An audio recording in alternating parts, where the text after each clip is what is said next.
Ouf, on a eu chaud. Bonjour à tous. Aujourd'hui, on se retrouve pour faire le débrief de cette rencontre difficile. Incroyable résultat.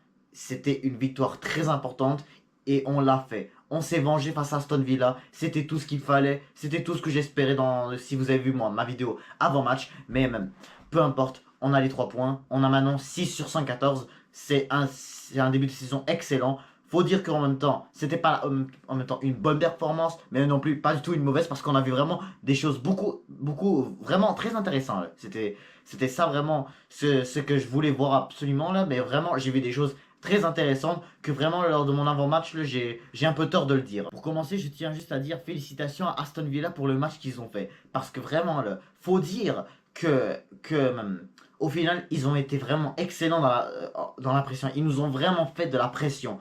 Quand on voit bien vraiment le match en général, Aston Villa nous a vraiment fait beaucoup de pression et ils auraient vraiment pu nous mettre un but. Et là, on a réussi vraiment on a réussi à rester solide avec toujours pas de but marqué en 2 matchs. Maintenant, ça fait déjà 2 matchs, on a toujours 0 but concédé. Comparément à Manchester United, Chelsea, Manchester City ou Tottenham, Arsenal, on n'a toujours pas concédé de but en 2 matchs. C'est vraiment un super début, hein. Et il faut dire que vraiment, dans ce match, il y a eu beaucoup vraiment de choses intéressantes parce que tu vois que même Aston Villa nous a vraiment fait une belle pression et vraiment, ils auraient pu vraiment en mettre.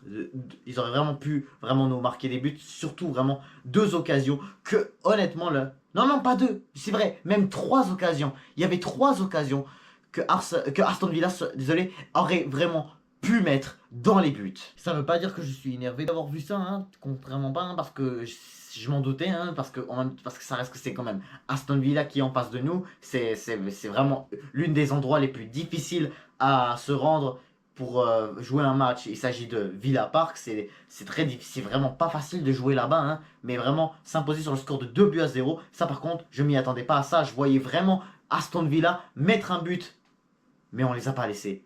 Et là, faut déjà qu'on parle de quelque chose.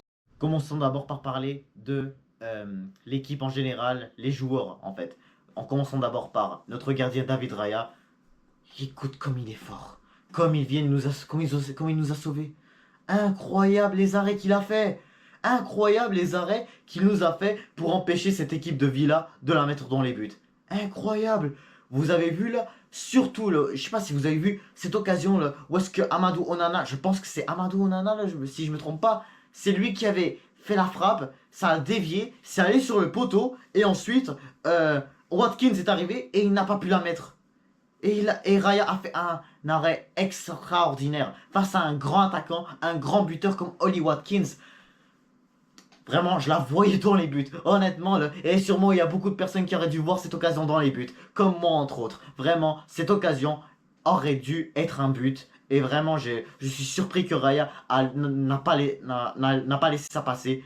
Et pour de vrai, là, on a toujours 0 but encaissé. Je croyais vraiment pas honnêtement qu'on ait pu ne pas concéder aucun but. Je trouve qu'on a été un petit peu vraiment, qu'on a eu vraiment chaud là. Parce que là, pour de vrai, en commençant par voir cette première mi-temps, quand tu vois qu'on commençait au début à attaquer, mais après ça a limité plus et Aston Villa devenait de plus en plus meilleur. Ils ont fait comme 2 bonnes occasions, dans une grosse erreur de Gabriel qui aurait pu être un premier but de Oli Watkins, mais il ne l'a toujours pas mis, hein. C'était vraiment un but que ça aussi vraiment, si vous regardez ici, là, il aurait dû la mettre. Il aurait dû la mettre dans les buts. Je comprends même pas comment il a fait pour la louper, Oli Watkins. Il était vraiment devant les buts. David Raya ne l'a pas touché, mais il l'a juste mis sur le côté. Incroyable. Gabriel, vraiment pour de vrai, il faut aussi qu'on parle de lui un petit peu. Bref, maintenant parlons de la défense centrale, et j'ai trouvé que Saliba était, en général, pas très mauvais, mais pourquoi je dois dire qu'il a été le meilleur défenseur avec le tac qu'il a réussi à faire à la fin du match lorsque Villa avait une attaque. Et là, Saliba est vite arrivé parce qu'au final, parce que je trouve que s'il aurait pas dû être là, vraiment, il aurait dû la mettre dans les buts. Ah oui, c'est vrai, c'était Ramsey. Lorsqu'il était en train d'attaquer, il était à ça de tirer, mais Saliba, il est là, il a fait un tacle pour clairement empêcher, pour clairement qu'on ne concède pas de but en 2 matchs. Mais bref, vous voyez un peu que je suis très content de ce résultat, hein, mais en même temps, ça reste que c'est la deuxième journée. Hein, attention, parce que faut pas non plus qu'on mette les choses face comme si genre on va gagner la ligue doucement, hein, parce que vraiment, déjà juste, parce que là vraiment c'est notre premier match à l'extérieur. Après ça, il nous reste encore 2 très gros matchs à l'extérieur qui nous arrivent. Après, bien sûr, celui de Brighton samedi prochain à l'Emirates. Mais après la trêve internationale, au mois de septembre, on aura 2 grosses rencontres à l'extérieur. On aura Tottenham au Spurs Stadium et ensuite on aura Manchester City à l'Etihad Stadium. Donc vraiment les matchs à l'extérieur vont être intenses. Et pour de vrai, là, quand tu regardes juste l'équipe qu'on a vue aujourd'hui, ça par contre c'était intéressant, hein, comparé à ce qu'on a vu la semaine dernière face à Wolverhampton. Gabriel, faut dire qu'il n'a lui non plus pas fait un très gros match. Mais ça reste qu'il n'a pas été non plus mauvais. Mais ça reste qu'il était fautif d'une très grosse erreur, dont elle que j'ai parlé de Ollie Watkins, qui aurait clairement pu être un but pour Aston Villa en première mi-temps. Là, quand tu vois vraiment la pression qui s'est passée, Gabriel qui a vraiment pas pu faire grand chose et là il a perdu, ce qui a fait que ça aurait pu coûter cher si vraiment Watkins aurait pas dû être perdu dans sa frappe, mais même à ça, ça reste que c'était une erreur qui a coûté cher et qu'il faut vraiment absolument qu'on arrête de faire. Parce que là, ça fait déjà 2 fois successives qu'on voit des erreurs de la part de un de nos 2 défenseurs. D'un côté, t'as Saliba qui a fait cette erreur-là contre Wolverhampton, mais Raya a fait cet arrêt décisif, tandis que cette fois-ci, c'était juste Watkins qui s'est perdu, voilà, et qui n'a pas profité de sa chance, et qui n'a pas pris sa chance. Les latéraux, moi je trouve vraiment pas que Ben White était mauvais. Mais je pense qu'il faut qu'on parle déjà de Riccardo Calafiori lors de son entrée. Il s'est vraiment battu, le gars. Je dis, il s'est battu. Le gars, il doit être titulaire. Je le veux titulaire avec Timber. On va parler de Timber après, mais Calafiori, je le veux titulaire. Ça y est, c'est fini les Zichenko, Ben White. J'en peux plus d'eux. Je veux vraiment Calafiori avec, comment ça s'appelle, Timber. Jurien Timber, là, aussi, lui aussi, je l'ai vraiment bien aimé, là, parce que lui aussi, là, il a vraiment fait des beaux dribbles. Il a vraiment sa place. Si Schrart était là, je le mettrais avec sa place en le rôle de latéral gauche. Oui, de latéral gauche, excusez-moi. Latéral gauche, ouais. Et aussi, je trouve que des joueurs comme Timber qui arrive à mener le jeu, qui arrive à attaquer, pour de vrai, là, j'ai beaucoup aimé sa prestation. Et, je trouve qu'il peut vraiment nous donner beaucoup de choses après vraiment une longue saison de blessure. Vraiment, ça aurait pu être vraiment un joueur important pour vraiment au pire faire un changement si vraiment on doit jouer Alexander Zichenko. Mais sérieux là, à partir de maintenant, j'aimerais vraiment avoir Calafiori et aussi Timber titulaire. Si on peut remplacer pour Ben White, c'est pas grave, mais je veux garder ces deux-là titulaires. Alors Declan Rice, je trouve que offensivement, ça a été bon, mais défensivement, à peu près comme la dernière fois là, face à Wolverhampton. Je trouve que, encore une fois, le Declan Rice, il s'est fait vraiment avoir par les contre-attaques surtout de Rodgers, là, que lui aussi je l'ai trouvé extrêmement bon pour Aston Villa. Mais faut dire que Declan Rice, franchement, là, il faut qu'il s'améliore un peu plus défensivement. Parce que, oui, peut-être qu'il est solide, mais que des fois, quand il n'est. Mais que des fois, là, il faut qu'il soit un peu plus rapide. Voilà, il y a des contre-attaques. Des fois, là, il n'est pas très là, et des fois, il pense que, voilà, quand tu vois Ben White d'un côté, quand tu vois aussi des fois, là, il vient pas, il n'est pas rapide comme les autres. Et c'est pas vrai. Et ça, par contre, c'est des trucs qui peut être quand même inquiétant. Ensuite, Thomas Partey, je trouve qu'il était quand même excellent en deuxième mi-temps lorsqu'il nous a mis le deuxième but. Mais ce qu'il faut encore une fois qu'on se spécifie avec lui, c'est que lui aussi c'était à peu près la même chose. En première mi-temps, là, vraiment, pour au final, il faut qu'il dise quelque chose qui est.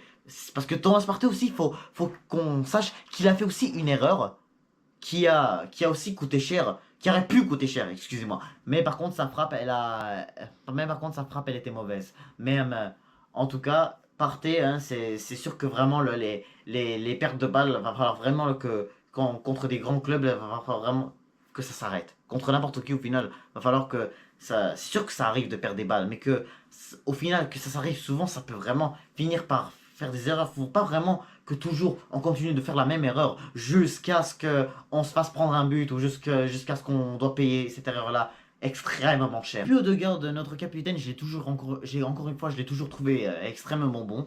Honnêtement, faut toujours signifier que c'est notre capitaine et qui a toujours été vraiment un bon joueur pour le Gunners quand il est là, quand voilà, il prend le ballon et que vraiment il puisse vraiment faire des dribbles excellents pour que il puisse mener le jeu. Vraiment, toujours vraiment la plupart des contre-attaques qu'on a pu avoir, c'était un peu grâce à lui. Et même quand au final, va falloir qu'on parle des ailiers, hein, parce que vraiment, quand on voit Odegaard avec un joueur qui va falloir qu'on parle de lui, hein, j'imagine que vous devinez c'est qui, mais en tout cas, là, il y a eu une très bonne connexion que j'ai remarqué en deuxième mi-temps quand il est rentré. Et il s'agit de notre ailier gauche, Leandro Trossard.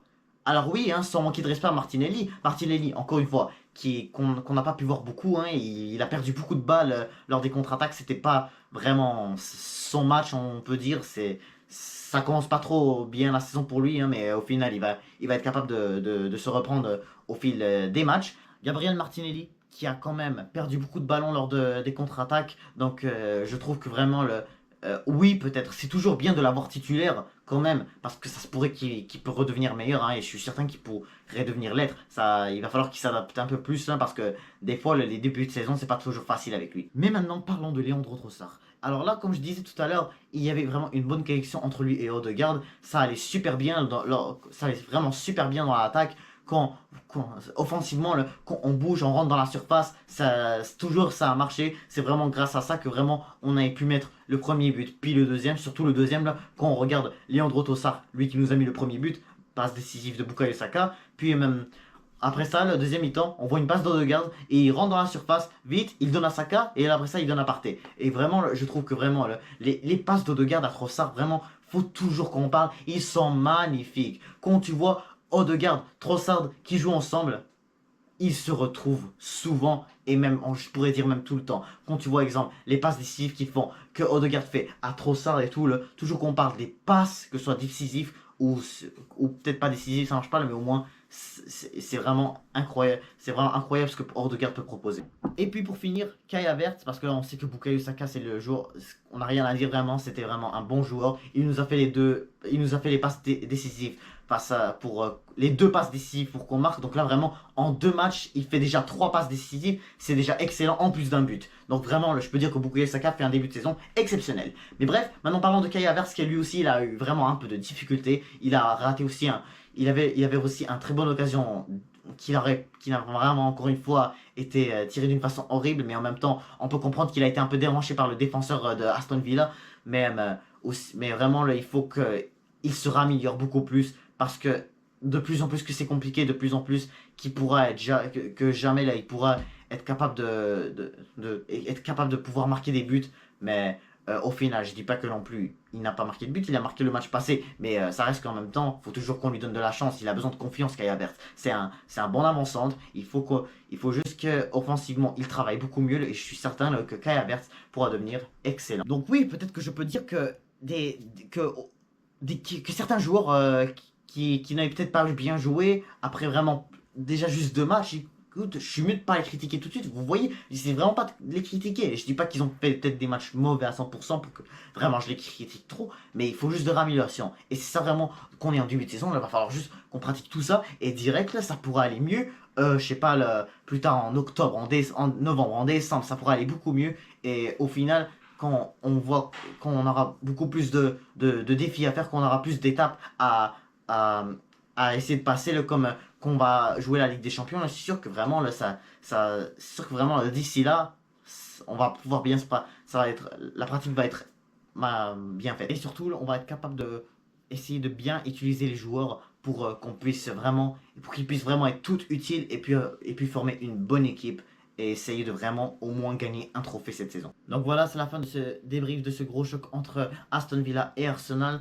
Donc vraiment, comme j'ai dit encore une fois, hein, je peux dire que j'ai été satisfait des changements que Mikel Arteta a pu faire. Mais par contre, comme je dis, voilà, hein, c'est sûr que ça va prendre un peu plus de temps là, pour que vraiment toute l'équipe soit exceptionnelle, et que vraiment on ait assez de choix pour qu'on puisse vraiment tous briller cette saison. Mais bref, Donc ça sera c'est la fin de ce débrief, donc n'hésitez pas à vous abonner, liker, commenter, et je vous dis